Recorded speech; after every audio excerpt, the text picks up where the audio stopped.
On the final day of scrutiny of the flagship EU withdrawal bill in the upper house, Lords backed a cross-party call for setting up a quango to enforce Brussels environment rules in the UK after the country quits the EU. The defeat, by a margin of 50 votes, followed Lords' backing for 14 previous amendments tabled by anti-Brexit peers. Jacob Rees-Mogg, chairman of the 60-strong backbench European Research Group of Tory MPs, last night condemned the vote as another attempt to sabotage Britain's departure from the EU. He said, "The Lords are increasingly determined to stop Brexit and caucus snooket voters. Lords are increasingly determined to stop Brexit and caucus snooket voters." Jacob Rees-Mogg, during an unusually ill-tempered debate in the run-up to last night's vote, one Brexit-backing Lord said the series of defeats inflicted on the government had marked dark days for the upper house.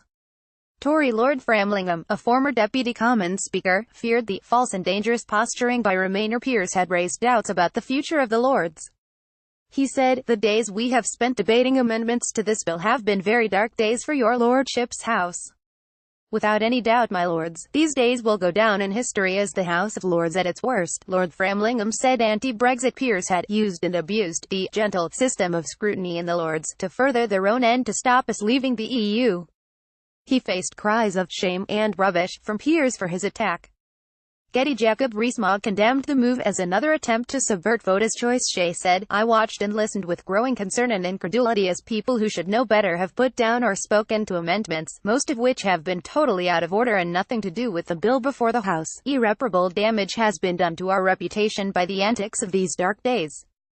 To set ourselves up in such a disreputable way as guardians of wisdom and the common good, when so many of the amendments we have passed have simply been attempts to wreck the bill and thwart the will of the people, is both false and dangerous." Responding for the government, Brexit Minister Lord Callanan said, "We have endeavoured to provide as much transparency as possible to our plan for ensuring environmental protections are enhanced, not weakened, as we leave the EU." Meanwhile, in the House of Commons, Theresa May fought off a Labour bid to force the release of secret cabinet papers about post-Brexit customs arrangements with the EU, winning a vote by a margin of 32 votes. At least 4 million Britons cannot get as much work as they want because of employers' access to cheap EU labour, according to analysis. Migration Watch UK said last night that positive unemployment figures mask the number of underemployed part- and full-time workers who would like to do more hours in their current, different or extra jobs.